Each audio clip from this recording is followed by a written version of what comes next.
में क्लास के अंदर टेस्ट होगा।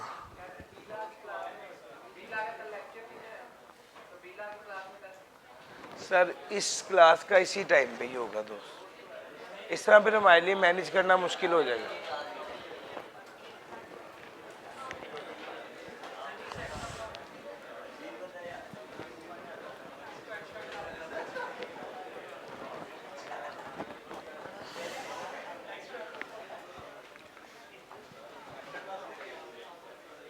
बिस्मिल्लाहिर्रहमानिर्रहीम। सर जी चैप्टर नंबर 1 का आज लास्ट डे है। टैक्सेशन वो कंट्रीब्यूशन जो आवाम करती है हुकूमत को ताकि मुल्क को बेहतर तरीके से चलाया जाए, उसे टैक्स कहते हैं। यस और नो? टैक्स के 3 मकासद हैं: revenue collection, implementation of policies, fair distribution of wealth. ये 3 मकासद हैं टैक्सेशन सिस्टम के। सर नॉन रेवेन्यू ऑब्जेक्टिव्स की अगर बात करें तो पहला की objective national objective of social development और इकोनॉमिक डेवलपमेंट। दूसरा वीक एंटरप्राइज को स्ट्रेंथन करना, वीक एंटरप्राइज को स्ट्रेंथन करना by granting them tax exemption और अदर कंडीशन और incentive for growth. To protect local industries against foreign competition bye. Sir week enterprise को strengthen करने के लिए टैक्स को टूल के तौर पे इस्तेमाल कर रहे हैं। अपनी लोकल इंडस्ट्री को प्रोटेक्ट करने के लिए इंपोर्ट पर टैक्स लगा रहे हैं। सर बाहर बार्गेनिंग टूल के तौर पे इस्तेमाल कर रहे हैं टैक्स को, बाहर की कंट्रीज के साथ जो नेगोशिएशन हो रही है। फिर इन्फ्लेशन को काउंटर करने के लिए टैक्स को इस्तेमाल कर रही है, यानी अगर रेट बढ़ता है तो उतना टैक्स कम कर देते हैं। सर जी अमीर आदमी से टैक्स वसूल करके गरीब आदमी पर खर्च कर रहे हैं। सर साइंस, एजुकेशन और ट्रेनिंग ऑफ लोकल फोर्सेस के लिए टैक्स को टूल के तौर पे इस्तेमाल कर रहे हैं। सर प्राइस डिस्क्रिमिनेशन को एलिमिनेट करने के लिए टैक्स को टूल के तौर पे इस्तेमाल कर रहे हैं। और सर्टन अनडिजायरेबल सेक्टर्स और एक्टिविटीज को डिस्करेज करने के लिए टैक्स को टूल के तौर पे इस्तेमाल कर रहे हैं। डॉक्यूमेंटेशन ऑफ इकोनॉमी के लिए टैक्स को टूल के तौर पे इस्तेमाल कर रहे हैं। सर जी इसके बाद अगला पहलू, क्या tax as a mean of development भी है? तो इसका जवाब है यस। जब बिजनेसमैन को टैक्स का इंसेंटिव दिया जाता है, बिजनेसमैन को टैक्स का इंसेंटिव दिया जाता है, तो टारगेट ये बात की जाती है कि वो बिजनेस लगाए ऐसे अंडर डेवलप्ड एरिया में जहां पर जब इंडस्ट्री या बिजनेस लगे तो वहां के लोगों को एम्प्लॉयमेंट भी मिलेगी, अपॉर्चुनिटीज भी मिलेंगी और ओवरऑल प्रॉस्पेरिटी भी आएगी। अमीर आदमी पे ज्यादा टैक्स लगाना और गरीब आदमी पे कम टैक्स लगाना डेवलपमेंट का बाइस बनता है। सर लग्जरी गुड्स की इंपोर्ट को डिस्करेज करने के लिए टैक्स लगा देना, कस्टम ड्यूटी लगा देना। जो आइटम्स पहले ही पाकिस्तान में मैन्युफैक्चर हो रही हैं उसको इंपोर्ट करने पर भी ज्यादा टैक्स लगा देना, ये लोकल इंडस्ट्री को प्रोटेक्ट करता है। Tax credits on charity donation, चैरिटियां डोनेशन जो करता है उसको टैक्स क्रेडिट देना, और जो डोनेशन को एक्टिविटी कर रहा है, जिससे जो डोनेशन दे रहा है उसको टैक्स क्रेडिट मिलता है। जो एक्टिविटी कर रहा है, जो अफ्तार और सहरी करवा रहा है उसको टैक्स एग्जेम्पशन मिलेगी, और जो अफ्तार और सहरी कराने वाले को डोनेट कर रहा है उसको tax. Sir ji tax credit मिलेगा। मुझे बताइए जरा टैक्स क्रेडिट का क्या मतलब होता है? कमी। और टैक्स एग्जेम्पशन का क्या मतलब होता है? यस माफी। टैक्स इंसेंटिव एग्रो बेस के लिए टैक्स इंसेंटिव हो सकते हैं 2C और 2E। First C is for certainty. Adam Smith के केस में सर्टेनिटी का मतलब है टैक्स लायबिलिटीज क्लियर और सर्टन होनी चाहिए। दूसरा convenience of payment, tax should be collected at a time and in a manner convenient for tax payer. फिर तीसरा आ गया equality, tax payment should be proportional to income and applied equally to all concerned areas. और तीसरा आ गया economy of collection, taxes should not be expensive to collect and should not discourage business. Sir ये सारी बातें आपके साथ detail में हो चुकी हैं। सब प्रिंसिपल्स ऑफ टैक्सेशन की बात करूं तो बेनिफिट प्रिंसिपल, जितना फायदा है, जितना फायदा ले रहे हो उतना टैक्स दो। Sir ability to pay principle, जितनी हैसियत है उतना टैक्स दो। Equal distribution principle, fix percentage पर सबको पर टैक्स लागू कर दिया जाए। सर जी आगे आ गया principle of levy of tax में ये तीनों बातें आ गई। आगे आ गया काइंड्स ऑफ टैक्स।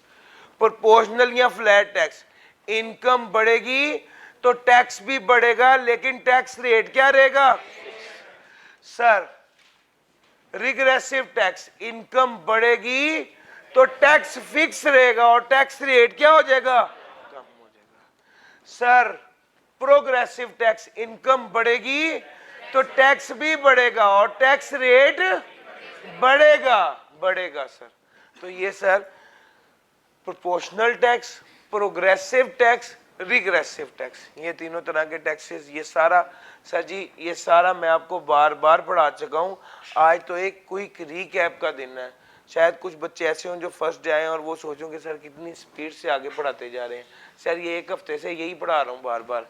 सर आगे चलते हैं। Major characteristics, tax enforced contribution है, वॉलंटरी कंट्रीब्यूशन नहीं है। सर टैक्स कैश में पे करना है, अकाउंट में जमा कराना है। टैक्स के बारे में टैक्स का चेक नहीं दे सकते, टैक्स को पे करने के लिए प्रॉमिसरी नोट नहीं दे सकते, और ना ही इन काइंड टैक्स पैसे देने के बदले गाड़ी मोटरसाइकिल कोई एसेट नहीं दे सकते, आपको पैसे ही देने पड़ेंगे। नहीं सर आपको पैसे ट्रांसफर करने होते हैं, आप उस अकाउंट में कैश ट्रांसफर कर सकते हैं जो बैंक का है, अपने अकाउंट से उस अकाउंट में पैसे भेज सकते हैं, लेकिन चेक नहीं देते। ठीक है sir ji. Tax is proportionate in character, payment of tax should be, sir proportionate in character हो या एबिलिटी टू पे प्रिंसिपल पर हो। टैक्स इनकम टैक्स है, सेल्स टैक्स है, प्रॉपर्टी टैक्स है, फेडरल एक्साइज ड्यूटी है राइट्स और प्रिविलेजेस के लिए। सर जी टैक्स कौन लागू करेगा? स्टेट जिसकी हदूद में, जिसकी जुरिस्डिक्शन में आप या आपकी प्रॉपर्टी आ रही होगी। यानी अगर मेरा प्लॉट सिंध में है तो मुझे पंजाब गवर्नमेंट नहीं कह सकती कि इस प्रॉपर्टी पर टैक्स दो, सिंध गवर्नमेंट ही कहेगी जिसकी जुरिस्डिक्शन में मेरी एस्टेट और मेरा प्रॉपर्टी है। सर टैक्स का कानून एफबीआर वाले बनाकर, एफबीआर वाले बनाएंगे और अप्रूव कौन करेगा? पार्लियामेंट। टैक्स के कानून को पार्लियामेंट अप्रूव करती है। टैक्स लागू किया जाता है किस मकसद के लिए? पब्लिक पर्पस के लिए। टैक्स को लागू किया जाता है पब्लिक पर्पस के लिए, and to support the government in implementation of projects and programmes. Sir मुझे याद है मैंने आपको कहा था सिक्योरिटी, एजुकेशन, हेल्थ और ये मेन 4 ऑब्जेक्टिव्स हैं, 4 मगर। सर उसके बाद ये मैंने कल पढ़ाया था आपको, जहां पे मैंने कहा था फिस्कल एडिक्वेसी होती है माली तौर पे काफी होना। आपका टैक्स इतना जरूर होना चाहिए आपका टैक्स इतना जरूर कम से कम हो कि आपके मुल्क के खर्चे पूरे हो जाए। हाँ अगर आपके खर्चे, आपके टैक्स के निजाम में इतनी लचक भी होनी चाहिए कि अगर आपके खर्चे बढ़ गए हैं तो टैक्स ज्यादा इकट्ठा हो, और अगर आपके खर्चे कम हो गए हैं तो टैक्स कम इकट्ठा हो। सर खर्चे कम हो गए तो टैक्स कम इकट्ठा करके आवाम को रिलीफ दे देंगे, खर्चे ज्यादा हो गए तो टैक्स ज्यादा इकट्ठा करेंगे।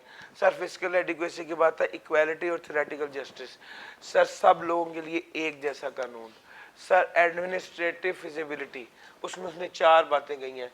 टैक्स क्लियर हो, टैक्स को लागू करने वाले लोग तादाद में भी पूरे हों और काबिलियत में भी पूरे हों, टैक्स की पेमेंट का टाइम और तरीकेकार आसान हो, कन्वीनियंट हो, और टैक्स इतना ज़्यादा ना हो कि बिजनेस के लिए डिस्करेजिंग हो जाए।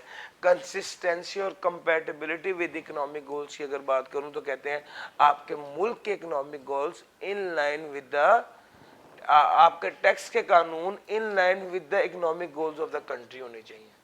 और सर कल मैंने इसकी मिसाल दी थी कि अगर आपका वज़ीर-ए-आज़म कहते हैं कि इस साल हम रिलीफ दे रहे हैं आवाम को, तो आपका टैक्स के कानून ऐसा नहीं होना चाहिए जो ये कह रहा हो कि जनाब आपको इस साल पेट्रोल प्राइसेस पे 10 रुपये ज़्यादा टैक्स लग गया है। यानी अगर आवाम को रिलीफ इकोनॉमिक गोल है तो फिर आपका टैक्स लॉ भी उसके साथ क्या होना चाहिए? इन लाइन होना चाहिए, कंपैटिबल होना चाहिए, कंसिस्टेंट होना चाहिए। 2 तरह के टैक्सेस कल पढ़ाए थे, एक डायरेक्ट और एक इनडायरेक्ट। सर डायरेक्ट टैक्स क्या होता है? एफबीआर को डायरेक्टली पे करते हैं, और इनडायरेक्ट टैक्स क्या होता है? थ्रू एन इंटरमीडिएट एफबीआर को पे किया जाता है। यस और नो? डायरेक्ट टैक्स एफबीआर को डायरेक्टली पे करेंगे, और indirect tax through intermediate indirectly FBR को पे करेंगे। अब जरा देखना, डायरेक्ट टैक्स के लिए जो टैक्स पेयर होता है उसकी जिम्मेदारी होती है एफबीआर के सामने। इनडायरेक्ट टैक्स तो आपने इंटरमीडिएट को पे कर दिया, तो you are no more responsible. Sir direct tax की एग्जांपल है इनकम टैक्स। इनकम टैक्स किसकी एग्जांपल है सर? डायरेक्ट टैक्स की, जहां पर नेट इनकम पर टैक्स लगता है, और इनकम टैक्स में उसने इनकम को 5 हेड्स में तकसीम कर दिया: salary, property, business, capital gain और other source, income from other source. अब बात करते हैं कैपिटल वैल्यू टैक्स की। Capital value tax is levied on different transaction such as transfer of immovable property या transfer of rights.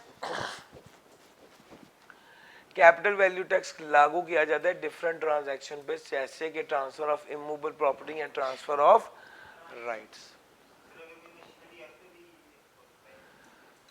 Machinery movable नहीं ना होती, अगर वो फिक्स है तो फिर, अदरवाइज यहां पर हम फिर बार बार, मैंने कल भी कहा था और आज भी कह रहा हूं कि कैपिटल वैल्यू टैक्स में ये 1-1.5 लाइन है, बस इसको इतना ही जानना है, इससे ज्यादा डिटेल में जाने की जरूरत नहीं है। हमारे कोर्स में आगे फाइनल तक कभी ये दोबारा नहीं आना। इनडायरेक्ट टैक्सेस वो टैक्स जो कि इंटरमीडिएट के जरिए पे किए जाते हैं। कस्टम ड्यूटी, मुल्क से कोई माल बाहर जाए या मुल्क में कोई माल आए, उस पर जो टैक्स लगता है उसको कस्टम ड्यूटी कहते हैं।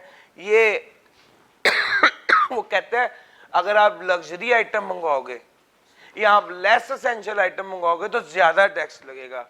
अगर आप रॉ मटेरियल मंगवाओगे और प्लांट एंड मशीनरी इंपोर्ट करोगे तो उस पर कम कस्टम ड्यूटी लगेगी। सर ये कस्टम ड्यूटी की बात थी। फेडरल एक्साइज ड्यूटी क्या थी? फेडरल एक्साइज ड्यूटी क्या थी sir? Limited number of goods manufactured. वो कहता है लागू किया जाता है limited number of goods manufactured पर and services provided in Pakistan. FED is charged on the basis of value और retail price. Sir limited number of goods या सर्विस पर लगता है, और एफईडी वैल्यू पर भी लग सकती है, क्वांटिटी पर भी लग सकती है, वेट पर भी लग सकती है। इन बेसिस पर भी एफईडी चार्ज की जा सकती है, अलबत्ता एक्सपोर्ट पर एफईडी नहीं लगती। सेल्स टैक्स 18% के हिसाब पर लगता है। गुड्स इंपोर्ट करेंगे, गुड्स सेल करेंगे, गुड्स मैन्युफैक्चर करेंगे, गुड्स कंज्यूम करेंगे, गुड्स प्रोड्यूस करेंगे, इन सब चीज़ों पर लगता है। और यहाँ पर बस उन्होंने एक इंट्रोडक्टरी लाइन लिख के काम खत्म कर दिया। हमने आगे चैप्टर 17, 18, 19 में यही सारा पढ़ना। सर आज की ताज़ा खबर sir 1850 sir history of tax laws in Pakistan. Pakistan में टैक्स लॉज का क्या सीन है सर? 1857 में जंगे आज़ादी हुई थी, हमने वो माशरती लूम में पढ़ा हुआ, ठीक हो गया।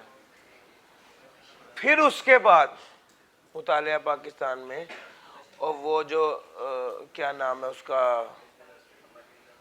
वो जो सत्ता मुर्तबा पोटो हार पड़ा था, देखा जिंदगी में कितना काम आ रहा है। सर आगे चलते 1857 में इंडिपेंडेंस वॉर हुई थी, जंग आजादी।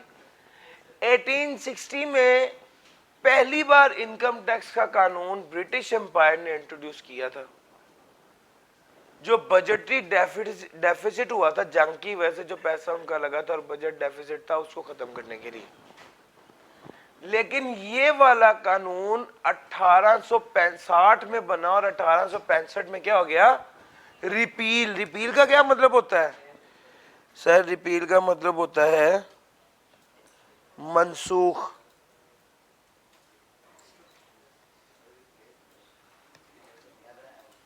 मनसूख हो गया, खत्म हो गया सर, खत्म हो गया सर। जी भाई, उस वक्त पाकिस्तान नहीं था। यस, आगे चलते हैं सर, आ जाएंगे पाकिस्तान और कायदे दोनों आ जाएंगे, आप दुआ करें इंशाल्लाह। सर 1886 में क्या हुआ? The income tax act of 1886 was a general income tax that had been imposed on trader. Sir 1865 में खत्म हुआ, उसके बाद कुछ नहीं आया। 21 साल बाद 1886 में जाके एक इनकम टैक्स का कानून बना, वो सब लोगों पे लागू नहीं था, सिर्फ ट्रेडर पे था। उस वक्त सैलरी पे टैक्स नहीं लगता था, उस वक्त सिर्फ ट्रेडर पे टैक्स लगा, और कुछ प्रोविंसेस के लिए, सबके लिए, कुछ सूबों के लिए जो बड़े बड़े सूबे थे उनके लिए ट्रेडर्स पर टैक्स लगा था। फिर 1914 से 1918 में वर्ल्ड वॉर 1 आ गई, पहली जंगे अज़ीम। इसके दौरान 1917 में इन्होंने कहा था जी, सुपर टैक्स एक्ट के जरिए जिनकी 50,000 से ज्यादा की इनकम थी उस पर टैक्स लगा। अब 50,000 रुपये 1917 में तो बहुत बड़ी अमाउंट थी। यस, आप समझ लीजिए 5 करोड़ रुपया आज का। सर जब भी इनकम की बात आती है और टैक्स की बात आती है तो हमेशा एनुअल होता है, अनलेस वो खुद क्लियरली पर मंथ ना गए तो, ठीक है। अच्छा, अनडिस्ट्रीब्यूटेड प्रॉफिट ऑफ कंपनीज पर भी टैक्स लगता था। सर ये अनडिस्ट्रीब्यूटेड प्रॉफिट्स क्या होते हैं? Retained earning. सर कंपनीज ने पैसा कमाया और डिविडेंड देने के बाद जो बच गया उसको रिटेन्ड अर्निंग बोलते हैं या अनडिस्ट्रीब्यूटेड प्रॉफिट्स बोलते हैं। 1918 में फिर तब्दीली की गई, 1920 में 1917 वाले कानून में दोबारा तब्दीली की गई, 1922 में फिर ये जो 1886 वाला कानून था और 1917 वाला कानून था, इसको मिलाकर एक फाइनल वेल डिफाइंड कानून बनाया गया जिसको इनकम टैक्स एक्ट 1922 कहा गया। इनकम टैक्स एक्ट 1922 कहा गया। सर 1947 में मुल्क आजाद हो गया, पाकिस्तान बन गया। सर जी ये पाकिस्तान बना है लेकिन ज़हनी तौर पे आजाद नहीं हुआ। 1979 तक वो पुराना कानून जो 1922 वाला था वही चलता रह गया। 1947 से 1979 तक 1922 वाला एक्ट ही अमेंडमेंट करके इस्तेमाल करते रहे। फिर उसके बाद 2001 में, अच्छा 1979 में जो एक्ट बना वो इनकम टैक्स एक्ट था जो 30 जून 1979 में इंप्लीमेंट हो गया, एनफोर्स हो गया, और इसको इनकम टैक्स ऑर्डिनेंस 1971 बना। ये टैक्स का पहला कानून जो पाकिस्तान बनने के इतने अरसे बाद बनाया गया। ये भी 23 साल चलता रहा और 2001 में 23 साल बाद 2001 में फिर इनकम टैक्स ऑर्डिनेंस 2001, और इसके बाद इनकम टैक्स ऑर्डिनेंस 2001 जब 2001 में बना था ये आज तक चल रहा है। ये जो 2023 आ गया, आपके पास नोट्स में 2022 लिखा हुआ है, 2023 चल रहा है। ये भी सर हर साल, सर एक बात समझ लीजिए, हर साल जून के महीने में फाइनेंस बिल पेश होता है। Finance bill national assembly approve कर देती है तो फाइनेंस एक्ट बन जाता है। फाइनेंस एक्ट एक कानून होता है, उस कानून के जरिए इस इनकम टैक्स ऑर्डिनेंस में तरामीम की जाती है, चेंजेस की जाती है। यार मेरी बात पिक कर रहे हो? ये असल गेम है। तो असल में ऑर्डिनेंस 2001 का ही चल रहा है, लेकिन 2023 टैक्स ईयर 2023 है और फाइनेंस एक्ट 2022 के तहत वो बिल पेश किया। फाइनेंस बिल 2022 था, नेशनल असेंबली में पेश किया, वो पास हो गया तो क्या बन गया? Finance act 2022। फाइनेंस एक्ट 2022 के तहत इनकम टैक्स ऑर्डिनेंस 2001 में चेंजेस की गई। सर बात वहां पे खत्म नहीं हुई। अभी जो किताब पिछली बार बनाई थी ये सोच के बनाई थी कि 1 साल चलेगी, मगर दरमियान में ही फिर आ गया सप्लीमेंट, सप्लीमेंट फाइनेंस एक्ट को जो सप्लीमेंट आया है, एडिशनल आया, उसको नेशनल असेंबली के सामने पेश किया, वो अप्रूव हो गया, फिर दोबारा तब्दीली आई। ये फाइनेंस एक्ट के तहत जो तब्दीली आ रही है, इससे तरमीम हो जाती है 2001 के कानून में, इनकम टैक्स ऑर्डिनेंस। यार मेरी बात समझ आ रही है? ये स्टोरी है। हर साल एक्ट बिल आता है, बिल पास होकर एक्ट बन जाता है, एक्ट के जरिए फिर इनकम टैक्स ऑर्डिनेंस में तरमीम आ जाती है, यानी अमेंडमेंट्स आ जाती हैं। सर एक्ट 2022 होता है और टैक्स ईयर 2023 होता है। भाई मेरी बात समझ आ रही है? एक्ट फाइनेंस एक्ट 2022 है। सर जी एक बात जरा सुनना, भाई ने सवाल किया है, होता ये है 6 जून 2022 को नेशनल असेंबली के सामने फाइनेंस बिल 2022 पेश हुआ।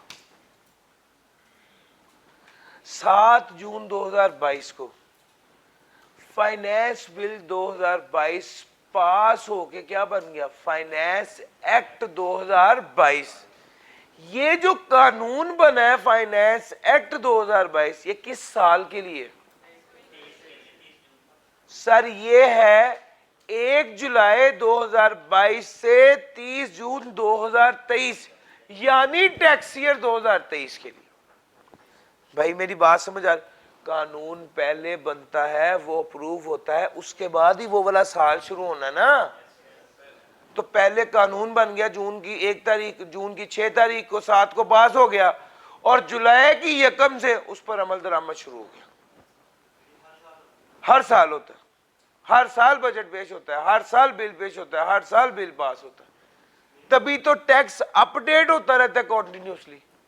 तभी तो सब मशवरा देते कि यार टैक्स पास कर लेना, अगली बार तब्दील हो जाएगा। मैं आपको अभी बता रहा हूँ, टैक्स पास कर लेना, अगली अटेम्प्ट में टैक्स चेंज हो जाएगा।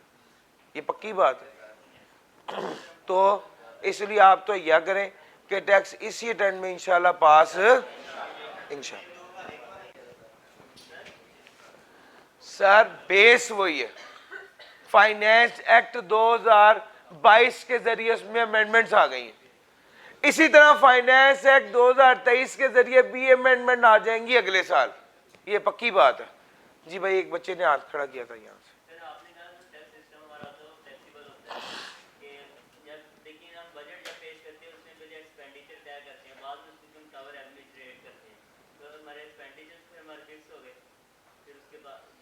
पैसे नहीं इकट्ठा हुआ तो फिर आईएमएफ के पास जाएंगे। टैक्स का निजाम ऐसा होना चाहिए, ऐसा है नहीं है। हम तो आपको बता रहे हैं आइडियली कैसा होना चाहिए। फिस्कल साउंड टैक्सेशन सिस्टम है, तगड़ा सिस्टम ऐसा होता है, इतने पैसे इकट्ठे हो रहे हों कि मुल्क के खर्चे पूरे हो जाएं। वो जब नहीं पूरे होंगे तो क्या करेंगे? तल्ला मिन्नत कर रहे हैं। नहीं सर ठीक हो गया, आगे चलते हैं भैया। सर जी हिस्ट्री इतना इंपॉर्टेंट नहीं था, जो आज उससे भी ज्यादा इंपॉर्टेंट एरिया है जिसको हमने डिस्कस करना है, वो है ऑब्जेक्टिव ऑफ टैक्स। यानी वो आपको टैक्स के कवानीन बता देगा और आपसे कहेगा कि हमें इसके ऑब्जेक्टिव बताएं। पहला मैं करवा रहा हूं, इसके बाद 2 और हैं जो आपने खुद करने हैं। तो जरा जब मैं करवा रहा हूं तो ध्यान से करें, ये सोच के कि भाई इसके बाद फिर अभी मौके पे ही टेस्टिंग हो जाएगी। सर जी देखिएगा, टैक्स का कानून कहता है कि अगर अमाउंट ट्रांसफर की गई है अदरवाइज देन बैंकिंग चैनल, तो उसके इनकम तस्वुर करेंगे। इसका ऑब्जेक्टिव क्या है? पढ़ाया था। मूवेबल एसेट्स, गाड़ियों पे टैक्स ज्यादा लगाया जाता है। गाड़ी वाला बंदा एक अमीर आदमी है, उस पर अगर टैक्स लग रहा है तो असल में मकसद ये कि अमीर से टैक्स वसूल करके गरीब पर खर्च करना, यानी fair distribution of wealth. Sir high taxes on import of luxury goods, luxury. Sir ji एक चीज अपने जेहन में रखिएगा, जहां पे टैक्स ज्यादा कर दिया जाता है उसका मकसद डिस्करेज करना होता है, जहां पे टैक्स माफ कर देते हैं या कम कर देते हैं उसका मकसद एनकरेज करना। और भाई बात समझ में आ रही है? तो भाई यहां पर लग्जरी गुड्स की इंपोर्ट पर टैक्स बढ़ाया है, तो इसका मकसद क्या है? लग्जरी गुड्स की इंपोर्ट को डिस्करेज करना और गुड बैलेंस ऑफ ट्रेड को क्रिएट करना। फिर उसके बाद आ गया ability of expenditure of research and promotion of research and development. Research and development को रिसर्च एंड डेवलपमेंट की प्रमोशन करना। Sir zero rating on export, promotion of export, zero rating of export है। Sir export पे zero rating, 0% tax लगता है export पे। इसका मकसद क्या है? उसको क्या करना? एनकरेज करना, प्रमोट करना। रिसर्च एंड एक्सपेंडिचर, रिसर्च और डेवलपमेंट एक्सपेंडिचर को अलाउ करना, इसका भी मकसद क्या है? प्रमोट करना। Sir tax carried on donation to approved institution, sir approved institution को डोनेशन देने पर टैक्स क्रेडिट मिलेगा, यानी टैक्स क्रेडिट को प्रमोट करना, सॉरी अप्रूव्ड इंस्टीट्यूशन की डोनेशन को प्रमोट करना। सर डोनेशन आप कर रहे हैं, इस डोनेशन करने वाले को इनकरेज किया जा रहा है, कैसे? टैक्स माफ करके, टैक्स में कमी करके। और यस और no? To promote culture of payment of donation to organize and regulated institution. Tax exemption on software export, software export करने वाले को exam. Tax on salary income, revenue collection. Sir ji एक बार जल्दी से देख लीजिए, कुछ पूछना पूछिए, इसके बाद अगला आपने करना है सर।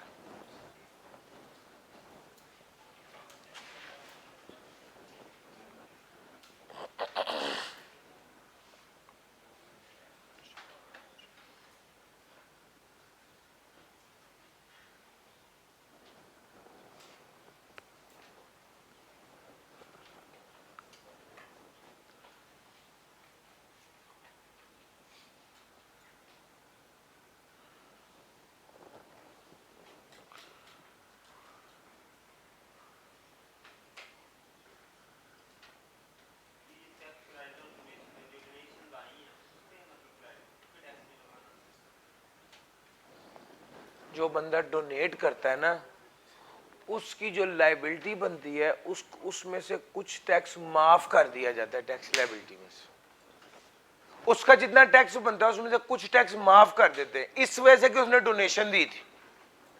सर समझ आ रही है? तो डोनेशन देने वाले का कुछ टैक्स माफ हो जाता है, ये बात की जा रही है। हाँ जी,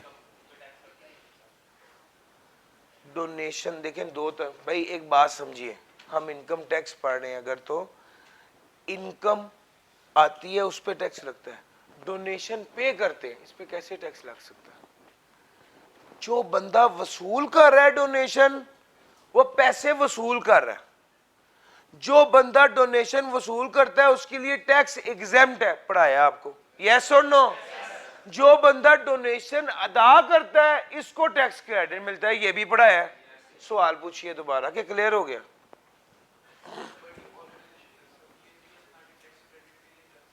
हाँ जी करती, यस। एनजीओ बनाती हैं, वो अप्रूव्ड इंस्टीट्यूशन में आ जाते हैं, फिर उनको टैक्स क्रेडिट मिलता है। जो बंदा उनको डोनेशन देगा उस बंदे को टैक्स क्रेडिट मिलेगा। और ये जो इदारा चला रहे होते हैं इनके पास जितने पैसे भी आए उस पर टैक्स नहीं लगता, एग्जेम्प्ट होता। लोन ले रहा है सर, उसकी इनकम है नहीं। हाँ अगर कोई बंदा लोन ले रहा है उसको बैंकिंग चैनल के जरिए लेना चाहिए था, उसने कैश में ले लिया, ये वाली गलती की है, फिर उस पर टैक्स लेगा। यहां पर भी किसी बच्चे ने हाथ खड़ा किया था सर।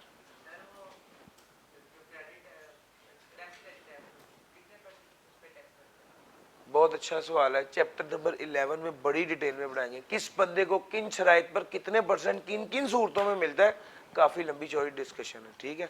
अभी सिर्फ ये समझ लीजिए टैक्स क्रेडिट, टैक्स में कमी मिलेगी, कितनी मिलेगी, लंबी चौड़ी बात है सर। जी भाई आगे सारे सवाल हो गए हैं?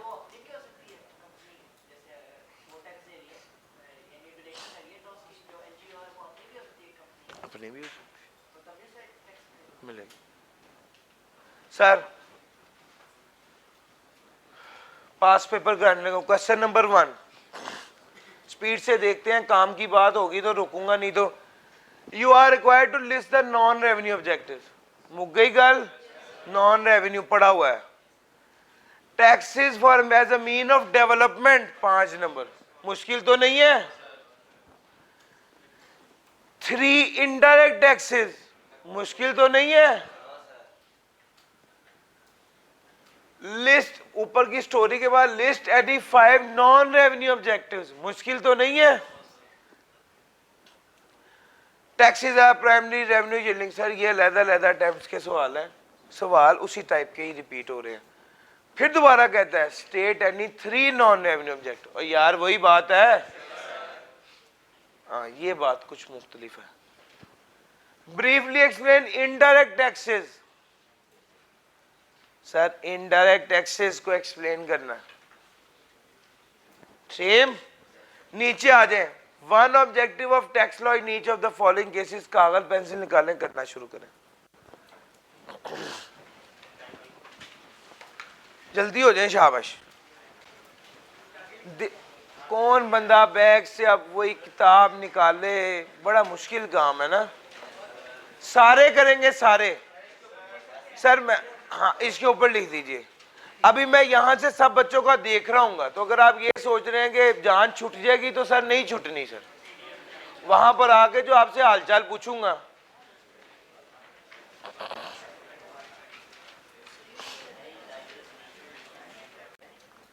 जी सर 1 बाय 1 डिस्कस करते हैं।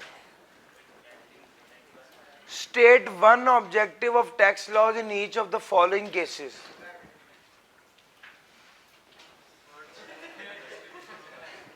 ये आपने सोच के बोला या निकल गया आपका? Sir ji high tax rate on high income, जी सर क्या बोला है, दोबारा बोलिएगा। Fair distribution of wealth, fair distribution of wealth का मतलब होता है अमीर आदमी से टैक्स लेंगे ज्यादा और गरीब आदमी से खर्च करेंगे। शाबाश। अगला पढ़ूं या जिसने बोलना है वो बोल दे पहले। Higher taxes on import of luxury goods, जी भाई डिस्करेज करना इंपोर्ट ऑफ लग्जरी गुड्स, शाबाश। गुड बैलेंस ऑफ ट्रेड के लिए, सर सेकंड पॉइंट ये था। Third, tax gain on donation to approved institutions, शाबाश। To promote donation to approved institution, सिर्फ डोनेशन लिखा तो आधा नंबर मिलेगा, डोनेशन टू अप्रूव्ड इंस्टीट्यूशन लिखना। Creation of tax free zones, sir development of economy, development of economy, यही जुमला आपके डेवलपमेंट ऑफ इकोनॉमी का सबसे पहला यही लिखा हुआ है, इकोनॉमिक जोन, फ्री जोन, वो यही है सर। वो अंडर डेवलप्ड एरिया को डेवलप करने की, ठीक हो गया भाई। अच्छा, tax on income of individual and companies. अच्छा, एक तरफ आपके पास आपने ये देखना है कि इस काम से प्रमोट कर रहे हैं या डिस्करेज कर रहे हैं, और अगर ये दोनों नहीं है तो आखिरी पत्ता तो आपकी जेब में है। जहां कुछ नहीं इनकरेज डिस्करेज वाला समझ आएगा, वहां पैसा तो आ रहा है ना, रेवेन्यू तो कलेक्ट हो ही रहा है। Tax on transaction not made through normal banking channel, documentation of economy. Sir ji zero rating under the sales tax act 1990, जी सर सेल्स टैक्स एक्ट की जीरो रेटिंग एक्सपोर्ट्स के लिए होती है, तो ये टू प्रमोट एक्सपोर्ट है, ठीक है। ये जीरो रेटिंग एक्सपोर्ट के लिए होती है, और जब जीरो रेटिंग की जाती है तो असल में उसका मकसद एक्सपोर्ट जो है उसको एनकरेज करना। जी भाई आप क्या सॉल्यूशन की बात कर रहे हैं या इस पॉइंट को समझने की बात कर रहे हैं? अच्छा, अगर आप इस पॉइंट को बहुत अच्छा नहीं भी समझ पाए तो सुनिए, इसकी एक वजह है। सर जिस वक्त आप सेल्स टैक्स पढ़ चुके होंगे उस वक्त जीरो रेटिंग पढ़ते साथ ही आपके जेब में सिर्फ एक्सपोर्ट ही आएगा। चूंकि अभी आपने सेल टैक्स नहीं पढ़ा हुआ और हम पास पेपर जो है वो कर रहे हैं, तो इस वजह से थोड़ा सा गैप है, लेकिन आप अभी समझ लें तो अभी भी आसानी है कि एक्सपोर्ट जीरो रेटिंग होती है, जीरो रेटिंग और चीजों पर भी है, इंशाल्लाह तब करेंगे, मेनली एक्सपोर्ट पे ही होती है। लो सर, क्वेश्चन नंबर 7 जरा पढ़िएगा। Principle of levy of tax कर लेंगे, 3 इनडायरेक्ट टैक्सेस कर लेंगे भाई। ये तो इसके बारे में तो मैं बड़ी आसानी से कह सकता हूँ, ये मैंने सारा आज ही कराया है, सारा आज ही आपको कवर कराया। Sir ji question number 8, primary revenue yielding tool है, टैक्सेस को डेवलपमेंट ऑफ द कंट्री के लिए इस्तेमाल किस तरह किया जाता है सर? और कर लोगे भाई? आगे आ जाओ। क्वेश्चन नंबर 9 ऑब्जेक्टिव, जल्दी से।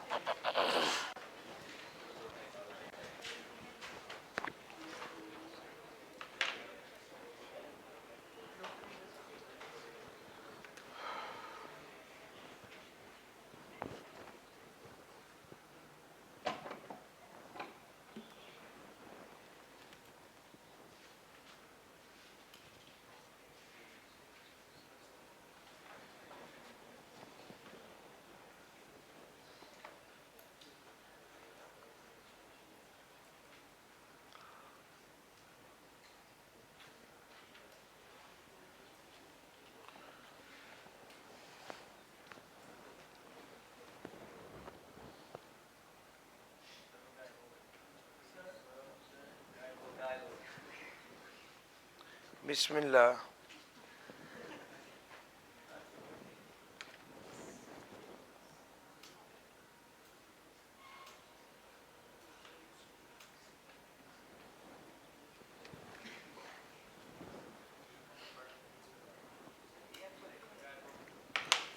आ जाता है भाई, अब नहीं गायब होगा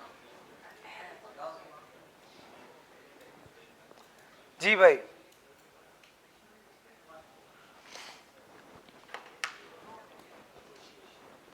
पॉज कर दिया आपने? पॉज कर दिया सर। बिस्मिल्लाहिर्रहमानिर्रहीम, क्वेश्चन नंबर 9 को डिस्कस करते हैं। High tax rate on import of goods. जी भाई, एक बच्चे ने लिखा है discourage the import of luxury goods, सही है या गलत है? गलत है सर, लग्जरी की तो उसने बात की ही नहीं है। अननेसेसरी गुड्स को डिस्करेज करना और गुड बैलेंस ऑफ ट्रेड।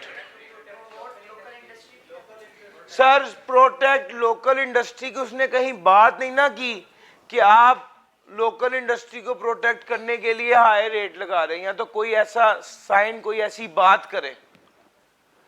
तो आप जो ये वाली बात कह रहे हैं कि लोकल इंडस्ट्री को प्रोटेक्ट करना, ये भी ठीक नहीं है।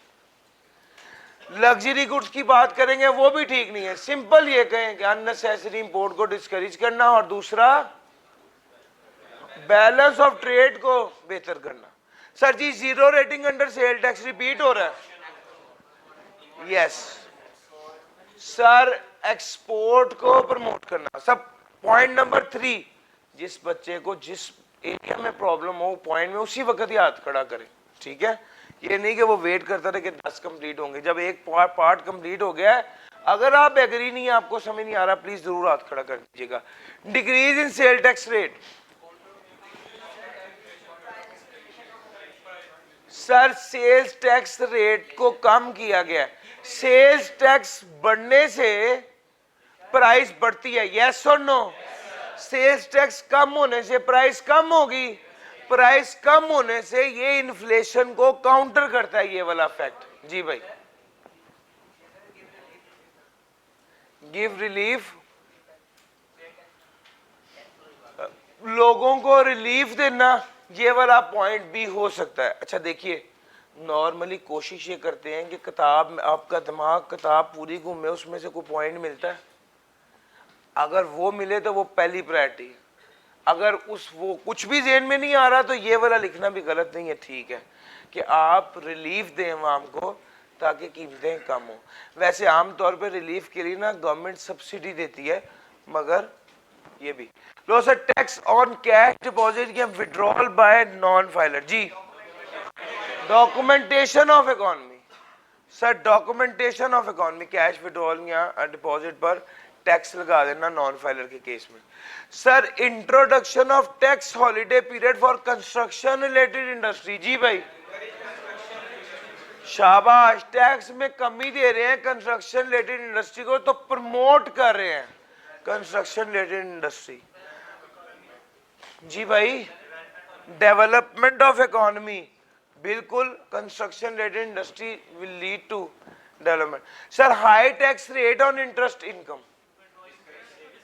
सर इंटरेस्ट इनकम कौन सी होती है? आप बैंक में पैसे जमा करा देते हैं, उससे आपको पैसे मिलते हैं, ये इंटरेस्ट इनकम होती। हाँ असल पॉइंट ये है कि वो ये कह रहा है कि आप बैंक में पैसा ना रखवाएं, इस चीज को डिस्करेज करने के लिए वो आपको इंटरेस्ट इनकम पे ज्यादा टैक्स लगा रहा है। यानी असल में गवर्नमेंट ये चाहती है कि लोग बैंक में पैसा रखने की बजाय बिजनेस करें, इन्वेस्टमेंट करें। सो